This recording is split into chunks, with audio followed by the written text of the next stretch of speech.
You're not needed here anymore. This land belongs to us now." The words cut like a blade, spoken with the kind of certainty that leaves scars.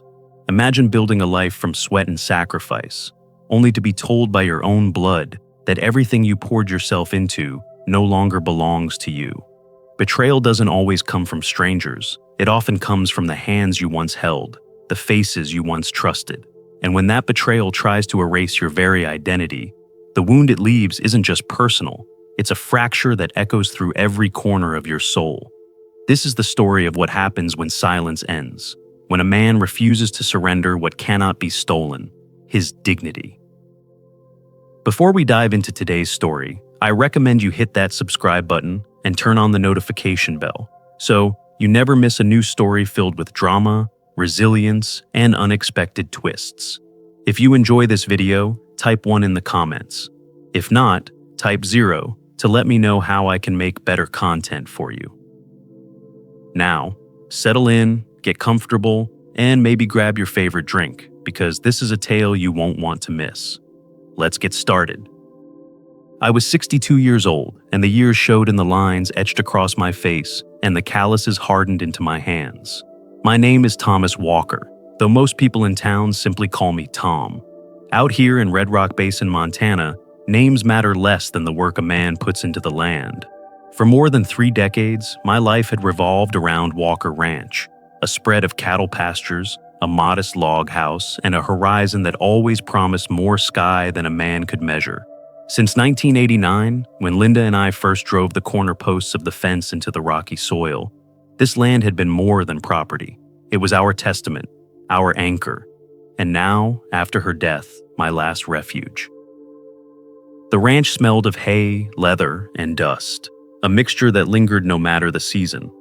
The bell Linda hung on the porch swayed gently whenever the wind came down from the ridge, its chime still reminding me of her insistence that a home should never be entirely silent. Each morning, I rose before the sun, brewed a pot of black coffee, and stepped out to the porch to feel the air change as night surrendered to daylight. My old dog, Scout, would shuffle beside me, stiff in his joints but loyal as the land itself. After a few sips, I'd walk the fence lines, test the gates, and make sure the troughs held enough water. It was routine, yes, but it steadied me. Since Linda passed 3 years earlier, silence had filled spaces she once animated with laughter and a soft hand on my shoulder. I often caught myself recalling how she arranged flowers on the window ledge, or reminded me to oil the hinges on the barn door. In those moments, the ranch felt less like a responsibility and more like a sacred trust. The work was hard, but it kept her close.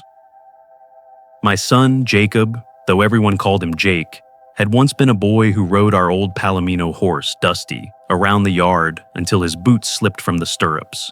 He'd grown into a man who preferred city offices and tailored shirts. He worked in marketing down in Billings, a world away from broken fence posts and muddy boots.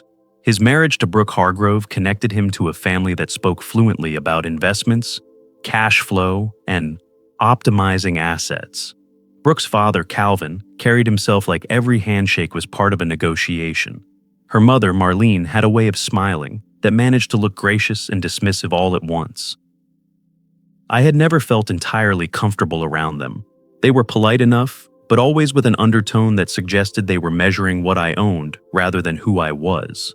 I had heard whispers through mutual acquaintances that Calvin and Marlene believed Walker Ranch was underutilized. They never said it to my face, but Brooke repeated it casually at dinners.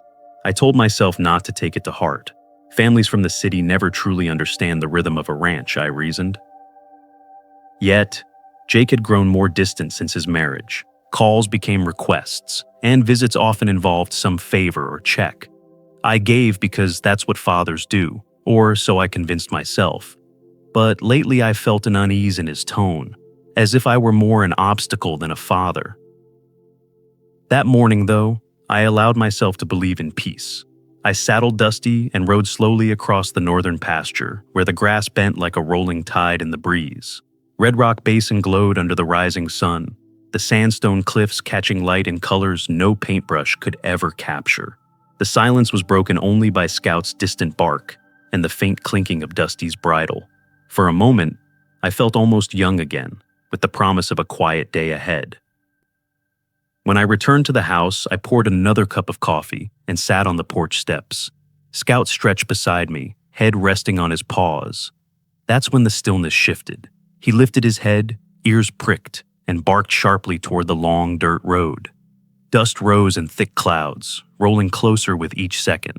I stood, setting my mug down on the rail, and narrowed my eyes against the sun.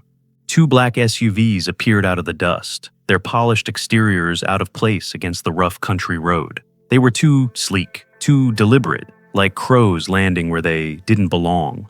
My chest tightened before my mind could even catch up. Visitors rarely arrived unannounced, and never in convoys that looked more suited for a board meeting than a ranch yard.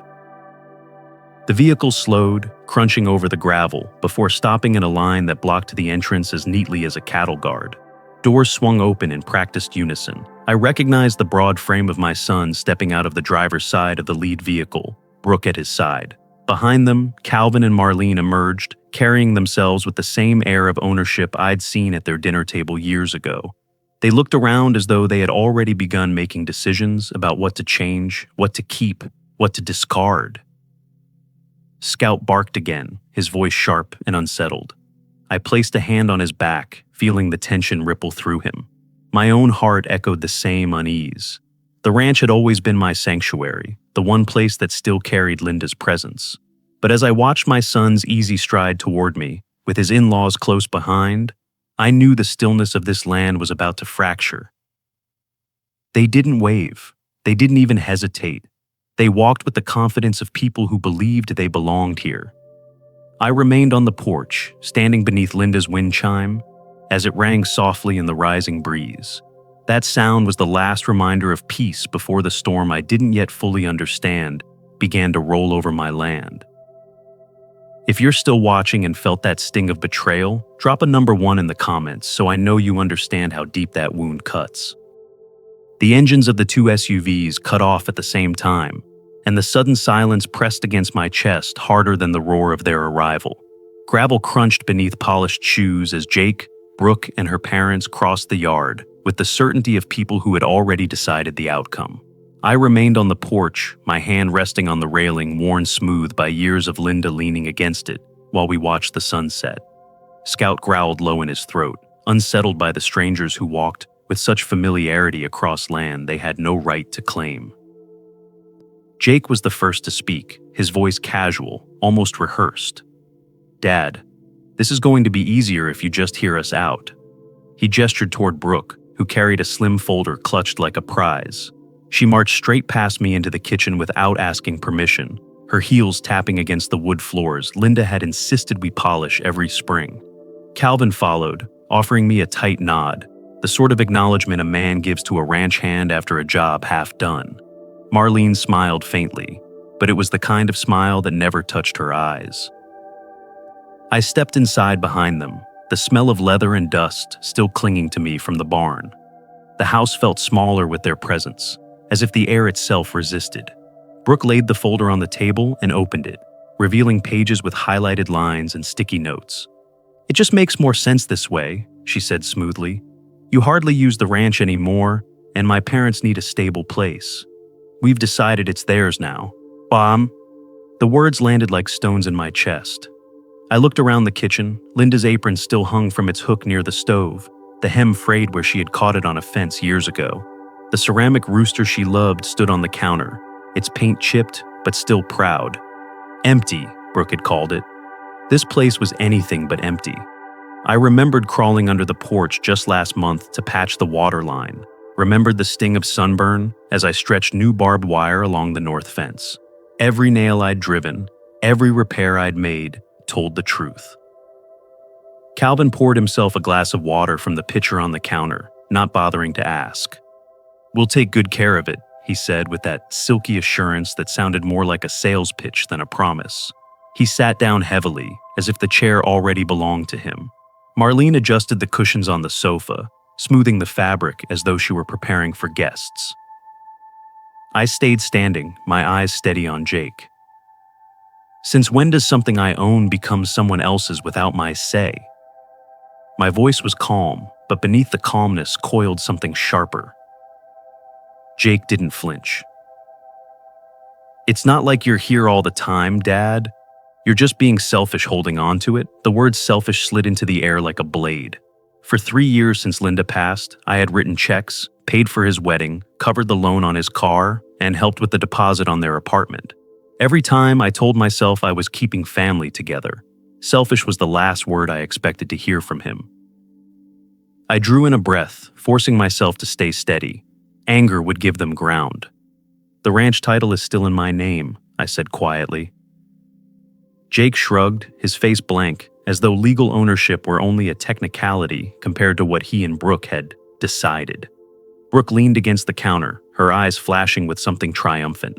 Scout barked once, sharp and loud, breaking the moment. I looked at each of them in turn, letting the silence stretch. Finally, I said, "I'd like some quiet tonight. You should go. We'll talk another time." For a beat, no one moved. Then Jake exhaled through his nose, almost a laugh. "Suit yourself." He gathered the papers, though his casualness was brittle now. Calvin finished his water and set the glass down without rinsing it. Marlene patted the sofa cushion once more, as though leaving her mark. They walked out as confidently as they had entered, never doubting they had planted a claim. From the porch, I watched the SUVs roll down the dirt road, dust swirling behind them like smoke from a slow-burning fire. The haze drifted until it settled over the old sign at the gate, Walker Ranch, since 1989.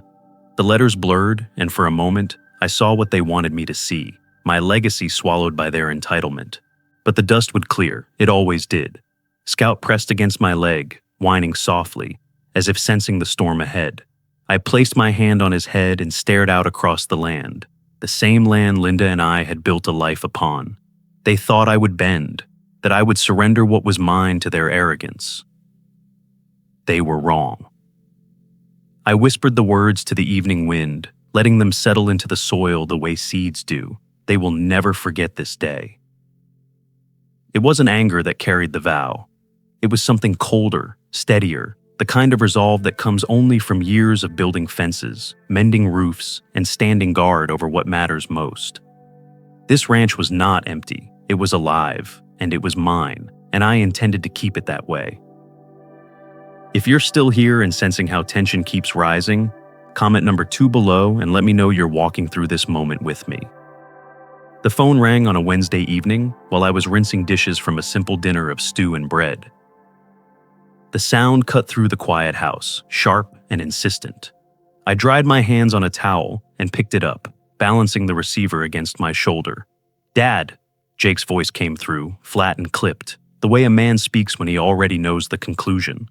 It wasn't the voice of a son calling his father. It was the voice of a man delivering instructions. I stayed silent long enough for him to continue. "Brooke and I talked it over," he said. "Her parents are moving into the ranch permanently. Next weekend." The words hung there like a hammer above my chest. I gripped the counter with one hand, feeling the grain of the wood dig into my palm. "Come again?" I asked, my voice even. "You heard me," he replied, steady as if he were reading a schedule. "It makes sense this way. You hardly use it. You're older now, alone, and they need a proper home.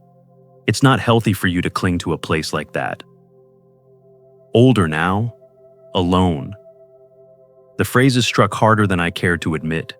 For years, those words would have broken me in half. But as he spoke, I felt something shift. Instead of shattering, the words seemed to harden into stone inside me. I thought of the years behind us, every check I'd written, every favor granted. The car I bought when his broke down, the tuition I covered when bills piled up, the deposit on the overpriced apartment. Each time, I convinced myself that's what fathers do, that keeping him close was worth the cost. Now, hearing him speak with such certainty, I realized he hadn't seen it as generosity. He'd seen it as entitlement. "Jake," I said slowly, "I worked 30 years to buy that ranch. Every beam, every nail, every acre was earned with sweat. Your mother and I." "That's what fathers do," he cut in, his voice quick, impatient. "Provide. Make sure their family is taken care of." "Your wife's family isn't my responsibility," I snapped back, sharper than I'd intended. The silence that followed cracked across the line. "They're family now," he insisted, his tone icy. "No," I said firmly. "They're Brooke's family. I barely know them." His voice sharpened. "You're being selfish." A bitter laugh escaped me, short and hollow. "Selfish? After everything I've done for you?" "This isn't about the past," he said. "This is about doing the right thing now. They have already started packing. We're moving them in next weekend. It's happening."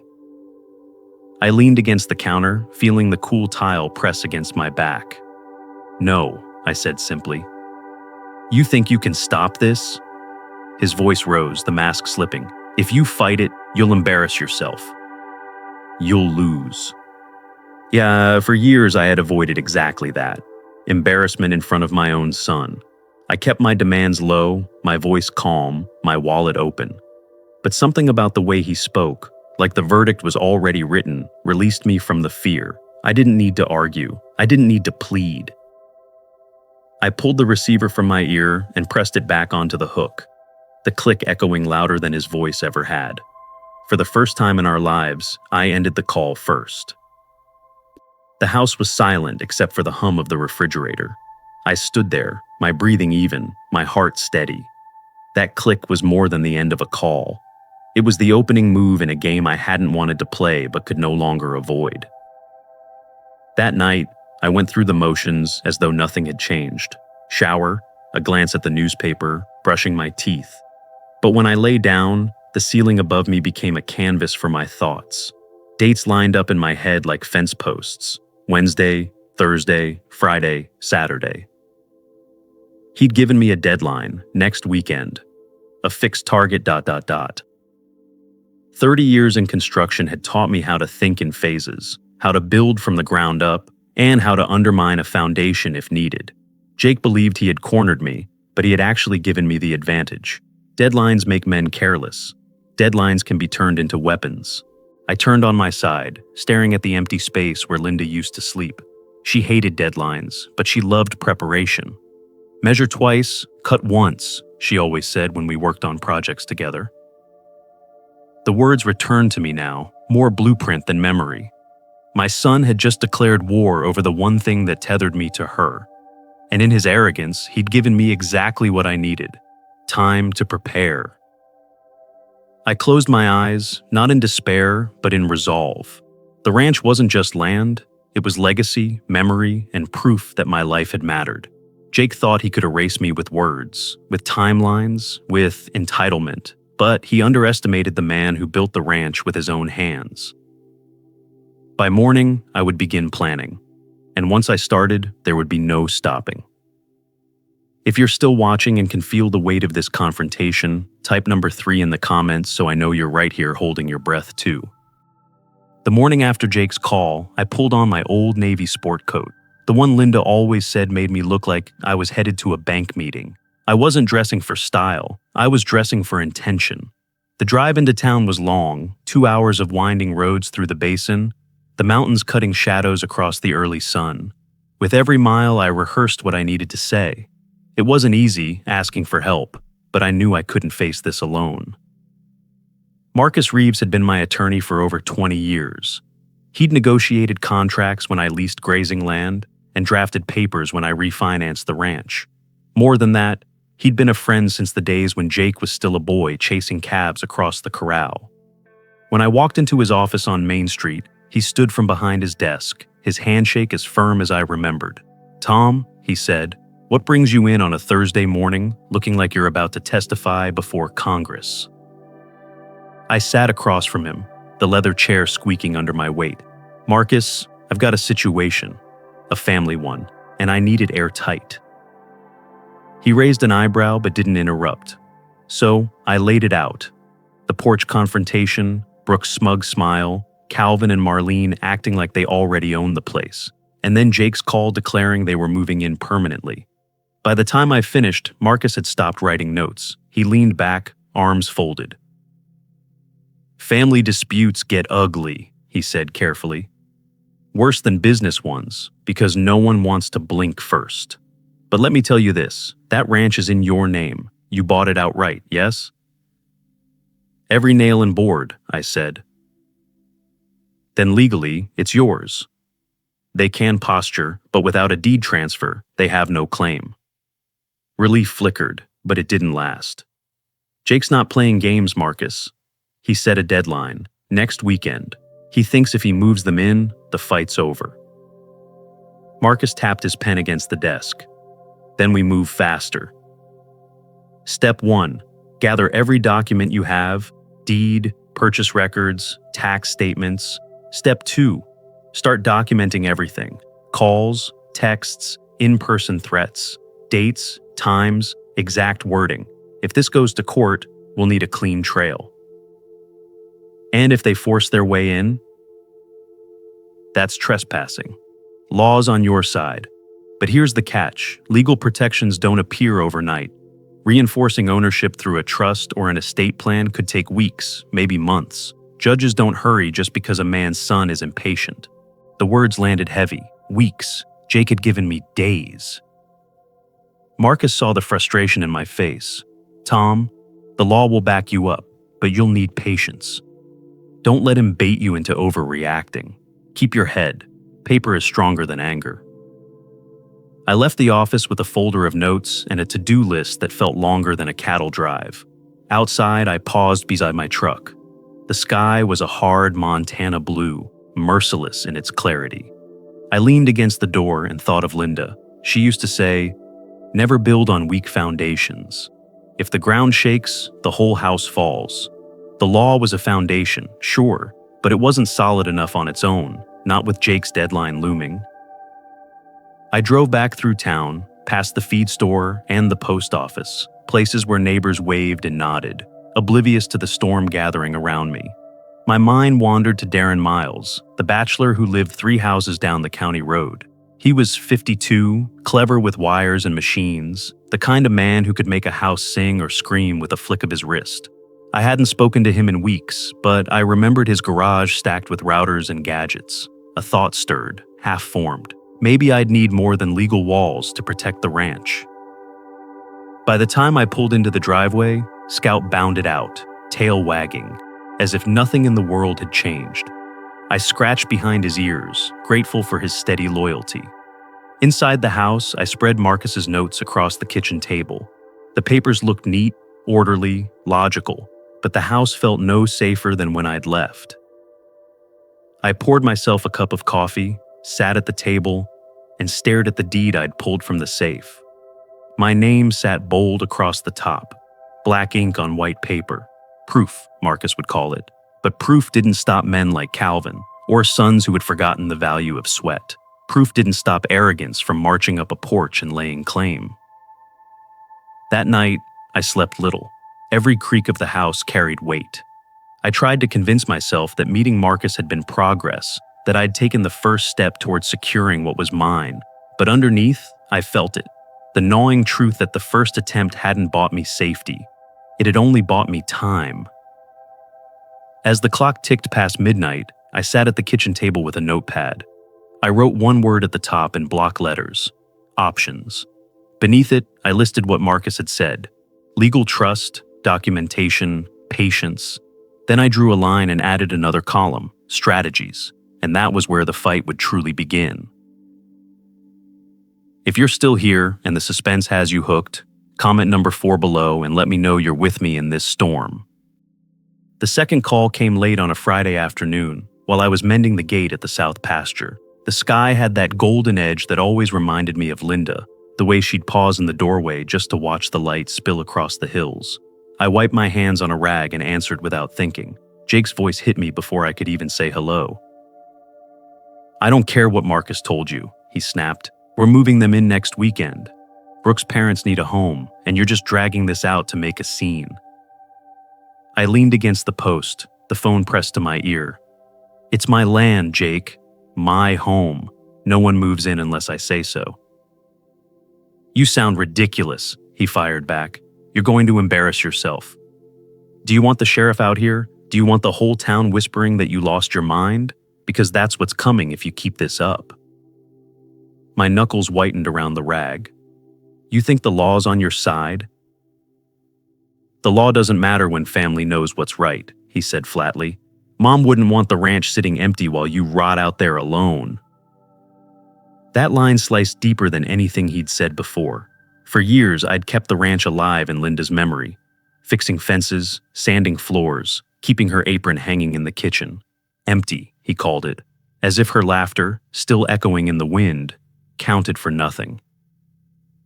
Don't you dare, I said, my voice low, ever speak for your mother again. There was a pause, then Brooke's voice floated through the speaker, sharp as glass. Jake's right.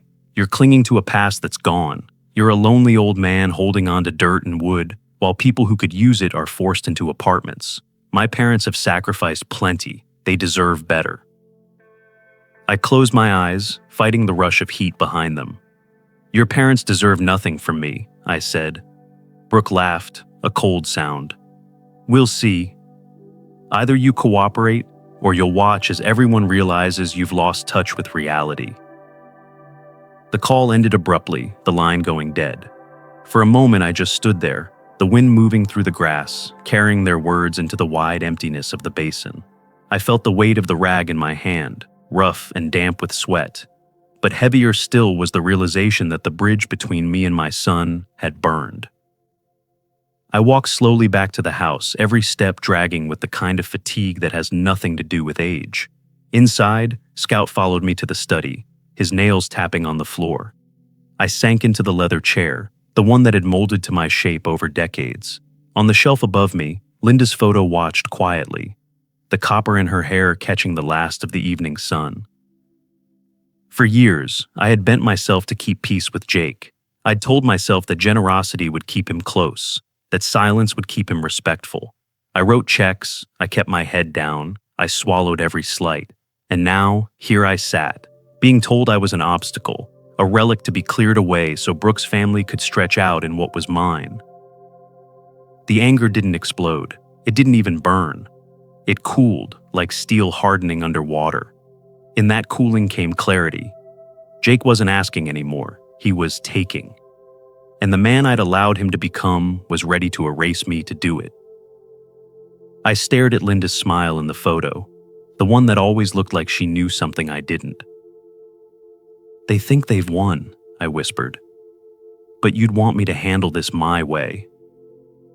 Scout whined softly, curling at my feet, as if agreeing. I picked up the notepad still lying on the desk from the night before. Across the top, in block letters, I wrote one word: war. This wasn't about embarrassment anymore. It wasn't about family dinners or keeping peace. It was about survival, about dignity, about not letting my son write the ending to a story Linda and I had built together. I set down the pen, straightened in my chair, and took a deep breath. The conflict had erupted, the lines drawn. And for the first time since this began, I didn't feel like the weaker man. I felt ready. I didn't sleep the night after the last call. The house was too quiet, every groan of the floorboard sounding like an accusation. I lay in bed staring at the ceiling, Jake's words running circles in my head. Older now, alone. Mom wouldn't want it sitting empty. I thought of Linda, of the way her voice could steady me with a single phrase. I almost heard her again in that gentle, practical tone she used whenever we worked on a project together. Measure twice, cut once. It wasn't just carpentry wisdom. It was her way of saying, think before you act, but once you act, do it with certainty. I rolled over, staring at the empty space beside me where she used to sleep. For 3 years, I had told myself that giving Jake everything he asked for was a way of honoring her memory, of keeping family intact.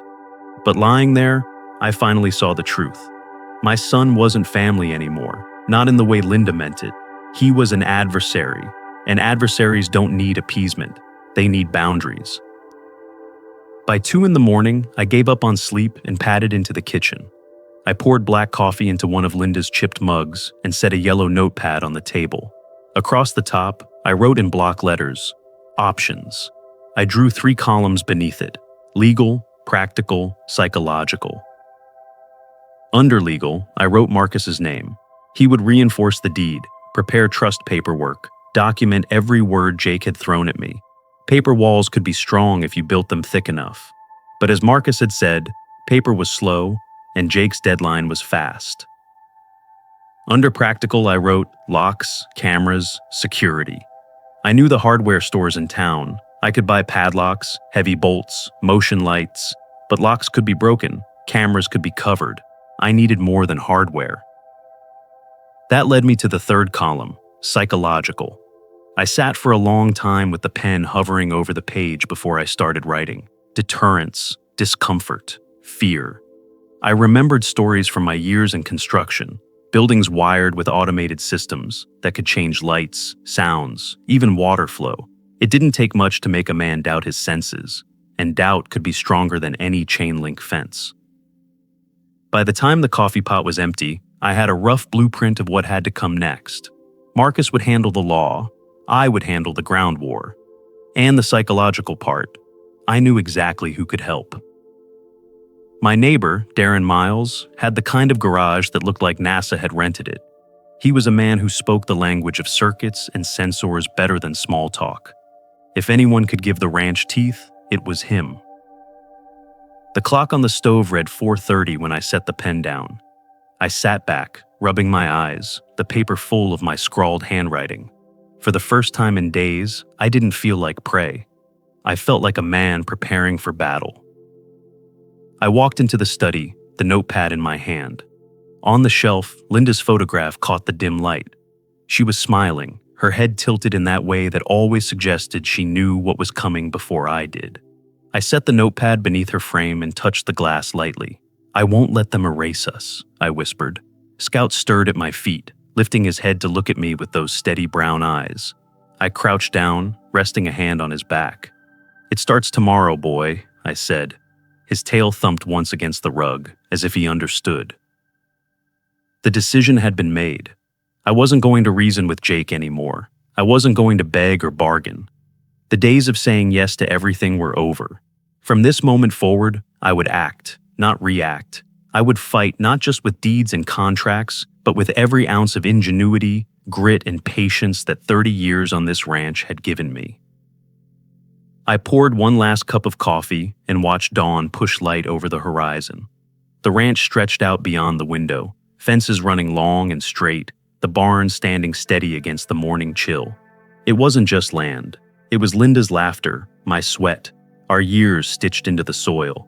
Jake thought he could take it because he had grown used to me bending, but bending days were finished. When the sun broke over the hills, I folded the notepad and slid it into my jacket pocket. The choice was made. The fight would be mine, on my terms. And before the weekend deadline arrived, Jake would learn just how costly betrayal could be. If you're still watching and felt that impossible choice pressed down, comment number 6 to show you. Understand how hard it is to stand your ground. The days after I made my decision stretched thin and heavy, each one a reminder of what was at stake. I woke before dawn, worked through the chores with a steady rhythm, and spent the afternoons organizing paperwork Marcus needed. But underneath it all was the constant hum of waiting, the kind of tension you feel when you know a storm is on the horizon and you can already smell the rain. My phone never stayed quiet for long. Jake sent messages at all hours. Some were clipped and commanding. Have the place ready by Saturday. Others tried guilt. If you cared about family, you'd make this easy.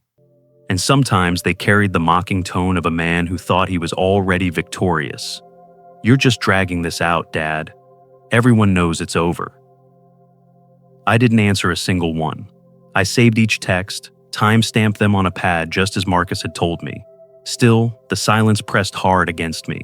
For years, I'd been the father who responded, the man who wrote the check, showed up, and stayed quiet. Now my refusal to answer made me feel both powerful and unbearably alone. Word got out in town quicker than I expected. At the feed store, I caught 2 men lowering their voices when I walked past. At the diner, the waitress avoided eye contact when she poured my coffee. I overheard someone at the next booth say, "Shame what's happening with Tom."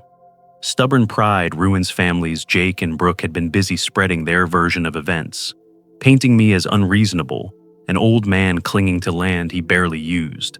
The The sting of humiliation ran deep. That night, sitting alone at the kitchen table, I found myself speaking into the quiet. "They think they can erase me with gossip," I said to the empty room.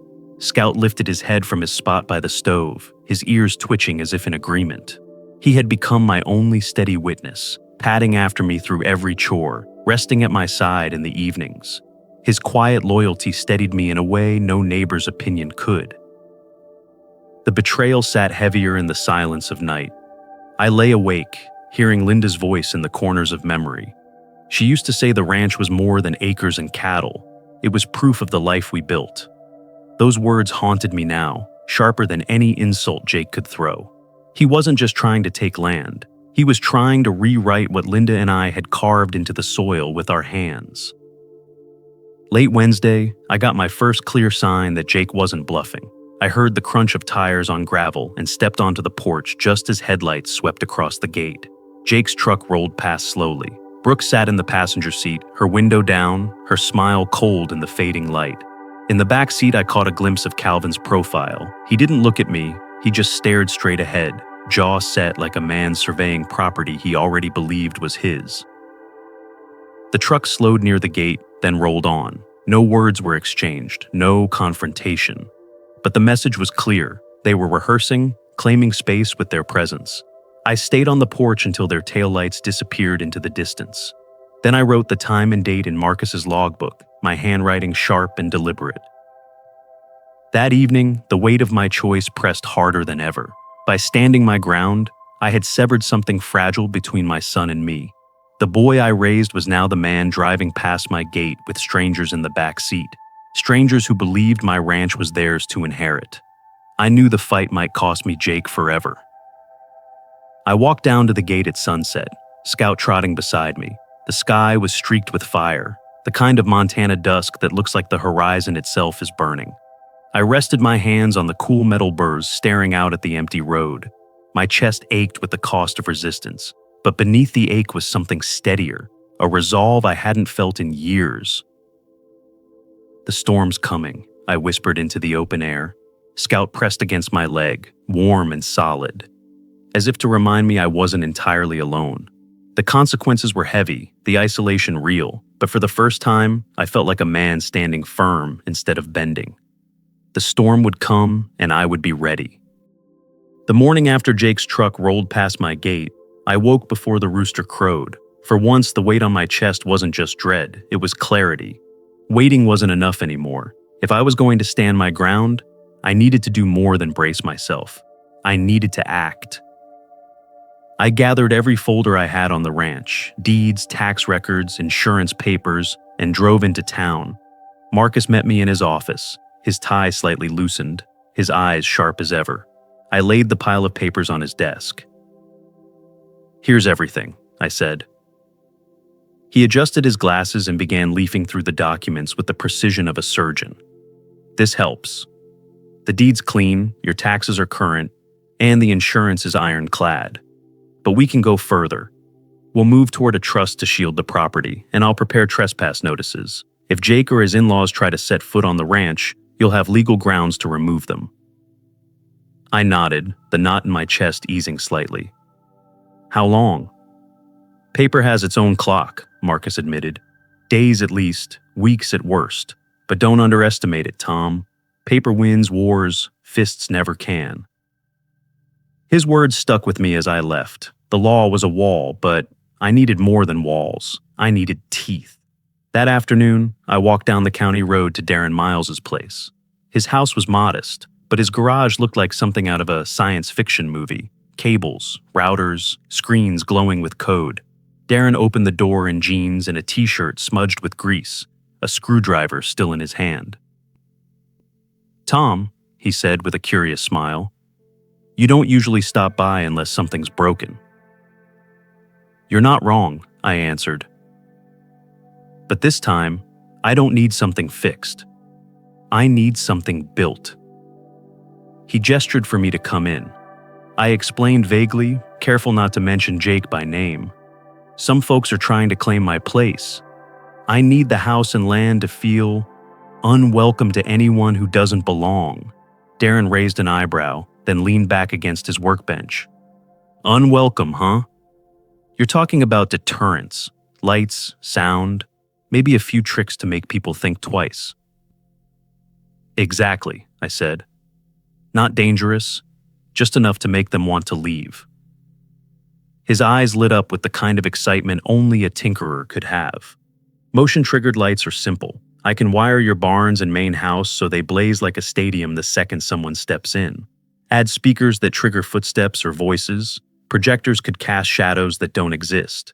If you want psychological, we can make the place feel haunted without a ghost in sight. I felt a flicker of something I hadn't felt since Linda was alive, hope mixed with purpose. Can you keep it quiet? I asked. Darren looked at me seriously. Tom, you remember when my basement flooded? You called that plumber, made sure I didn't drown in debt. I never forgot that. Whatever you need, it stays between us. We shook on it, and in that handshake I felt the first true alliance since this battle began. By late afternoon, we were already sketching diagrams on scrap paper. Darren listed supplies, sensors small enough to hide in corners, cameras no bigger than a thumb, wires disguised along baseboards. He promised to bring a stack of equipment by the weekend. I drove home with the windows down, the ranch stretching wide around me. For the first time in weeks, I didn't feel cornered. I felt like a man with tools in hand, ready to build. That evening, after feeding Scout and locking up the barn, I sat at my desk. The notepad lay open, yesterday's columns, legal, practical, psychological, still visible. I drew a heavy line through them and scrawled a new title across the top, Blueprint of Defense. I leaned back in my chair, letting the sound of the night settle through the walls. Jake thought I was just an old man clinging to a past he no longer respected. What he didn't realize was that men like me know how to build, how to prepare, how to make every nail and wire count. The war wasn't only about property anymore. It was about memory, about dignity, about not letting betrayal write the ending. And now, for the first time, I wasn't reacting. I was planning. If you're still here and can sense a turning point beginning to form, drop number 8 in the comments so I know you're following this path all the way. Saturday came with a gray dawn, the kind of sky that pressed low and heavy over the hills. I was already up, coffee in hand, Scout pacing at my feet as if he felt the weight of the day, too. I walked through the house one last time, checking each sensor Darren had wired, each light programmed to flare to life, each hidden speaker tucked neatly where no one would think to look. My phone buzzed with messages I didn't bother to read. I slid it into my pocket with Marcus's paperwork, the legal shield that was just as ready as the wires and circuits waiting inside. By mid-morning, the road was quiet, the field stretching empty. Then I heard it, the crunch of tires on gravel, louder and closer than the ordinary pickups that passed by. Through the kitchen window, I saw Jake's truck rolling slow up the lane, the bed stacked with luggage. Brooke sat beside him, her chin lifted like she was being chauffeured to an estate she already owned. In the back seat, her parents, Calvin and Marlene, leaned forward with expectant eyes, their posture too familiar for people stepping onto another man's land. I stepped out onto the porch, Scout at my heel. The air carried that dry scent before rain, heavy and charged. Jake killed the engine and climbed out, slamming the door like a punctuation mark. He strode toward me with Brooke and her parents following, dragging bags across the gravel as if they were moving into a vacation rental. "Dad," Jake said, his voice sharp with authority he hadn't earned, "we're here. Let's not make this ugly. Just hand over the keys." I didn't move. My hand rested against the porch post, steady as the wood itself. "You're trespassing," I said evenly. "This ranch isn't yours. It never will be." Brooke scoffed, her smile twisting. "You can't stop us. You're one old man against all of us." That was when I pulled the folded papers from my jacket and held them out. "This is from Marcus Lee. Legal trespass notices, reinforced ownership under trust. Any attempt to step foot past this porch puts you in violation of the law. It's already filed. It's airtight." Calvin's smug expression faltered as he read the words across the top. Marlene's hands tightened around her tote bag, her lips pressed thin. But Jake laughed, short and brittle.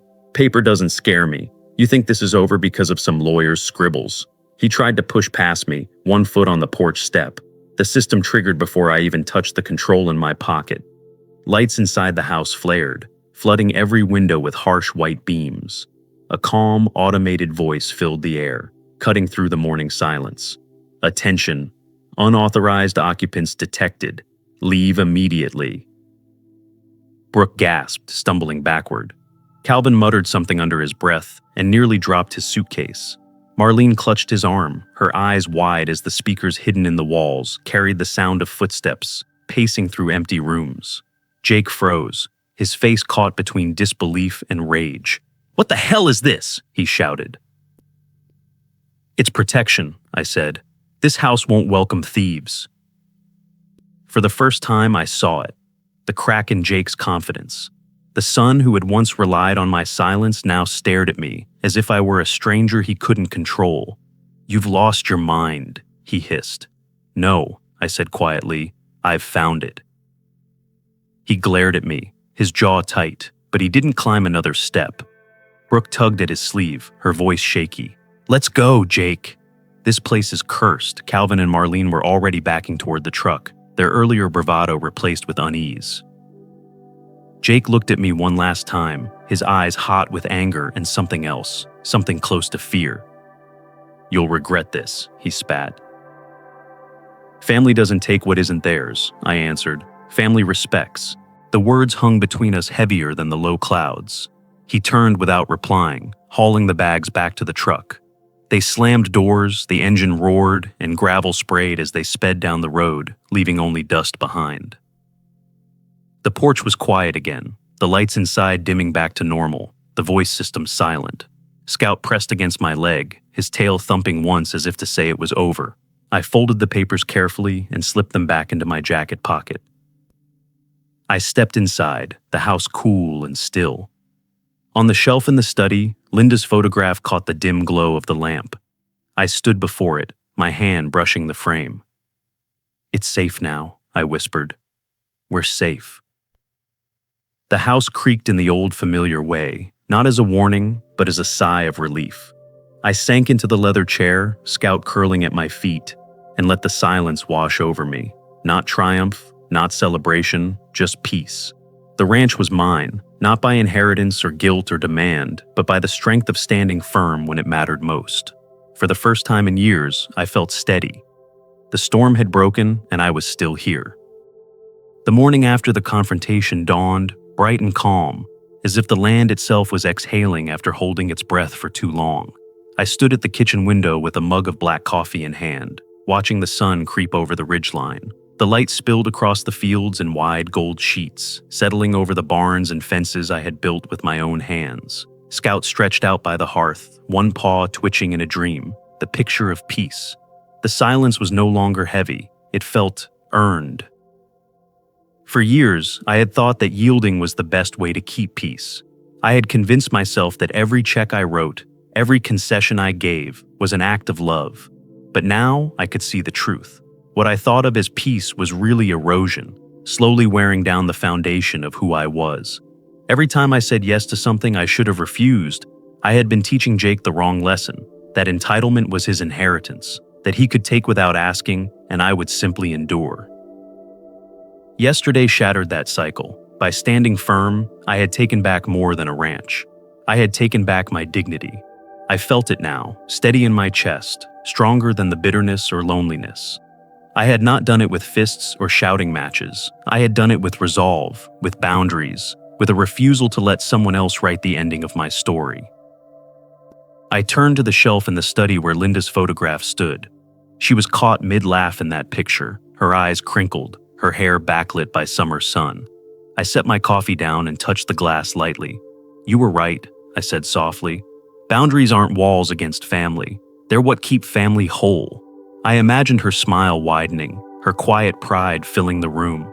Even in her absence, she had been the compass guiding me back to myself. Family. The word weighed differently now. Blood alone didn't make it. Respect did, trust did, gratitude did. Without those things, family was just a name on a Christmas card. I realized that love without boundaries isn't love at all. It's surrender. And surrender doesn't build bonds. It only breeds resentment and greed. The whispers in town no longer bothered me. Let people say I was stubborn, prideful, unyielding. Let them shake their heads at an old man who refused to hand over his land.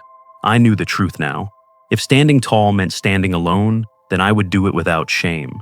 Because I wasn't just guarding dirt and fences, I was guarding memory, labor, and the quiet dignity Linda and I had spent a lifetime building together. I hoped, in time, my story would reach further than this ranch. Maybe some neighbor would think twice before giving in to a demand that felt wrong. Maybe someone sitting at their kitchen table, worn down by the weight of others' expectations, would find courage in knowing that boundaries don't destroy families, lack of them does. The ranch stood as proof. Betrayal had come, but it hadn't erased me. I finished my coffee and stepped outside. Scout bounded ahead, his paws kicking up the dew on the grass. The air carried the clean scent of sage, the sky a deep stretch of blue without a cloud in sight. I walked the fence line slowly, the board solid beneath my hand. The ranch was still mine, not because I had fought for possession, but because I had chosen to honor what it represented. At the gate, I paused and let the wind move across my face, cool and steady. Some things are worth keeping, not because the world tells you to, but because your soul knows they matter. The ranch wasn't just soil, timber, and water. It was Linda's laughter echoing in the kitchen, the sweat I had poured into every beam, the quiet evenings where life felt honest and whole. I whispered to the open air, "This is enough." And for the first time in a long while, I knew it was true. There comes a point in every life when the measure of strength is not how much one can give, but how firmly one can stand. It is easy to confuse sacrifice with love, to believe that yielding is the price of keeping harmony. Yet the truth is more complex. Boundaries are not barriers against connection. They are the framework that allows relationships to remain whole. Without them, even the closest bonds can rot under the weight of unspoken resentment and unchecked entitlement. What unfolds when a line is drawn is rarely simple. Conflict arrives, accompanied by loneliness and the sting of being misunderstood. Yet, within that struggle lies clarity. To protect what matters, whether it is a home, a memory, or simply the dignity of one's own labor, is to affirm that life's worth is not measured by how easily it can be given away. It is measured by how deeply it is respected.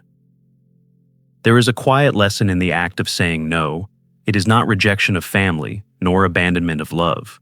It is a declaration that love itself must rest on respect, that shared blood does not entitle anyone to take without gratitude. In standing firm, one discovers a different kind of peace, not the fragile peace of avoiding conflict, but the lasting peace of knowing that what is kept has meaning, and what is surrendered is chosen, not stolen. The world is full of voices urging compromise, urging us to smooth the edges of our own convictions to make others comfortable. But conviction, when guided by fairness and rooted in memory, has its place. It is the anchor that prevents us from drifting into lives shaped entirely by someone else's will. To live without that anchor is to risk losing the very self that gives life value. And so the lesson remains. Stand where it matters. Protect what carries the weight of memory and truth. Choose peace not by surrendering to those who demand, but by honoring the quiet dignity of what has been earned. In doing so, one finds that even after storms of betrayal, the ground beneath can still feel steady, and the horizon can open to a calm, enduring light. These turning points remind us that setting boundaries and valuing ourselves is not just an act of courage, it's the foundation of living with dignity. Now, I'd love to hear from you. What's one lesson from this story that you feel connected to, and how will you apply it in your own life? Let's grow together by sharing our thoughts. If this story resonated with you, drop a 1 in the comments. If not, feel free to leave a 0. Your feedback helps us improve. And don't forget to like, share, and subscribe for more stories that touch the heart and spark reflection. Thank you for watching, and here's to living life with strength, honesty, and authenticity.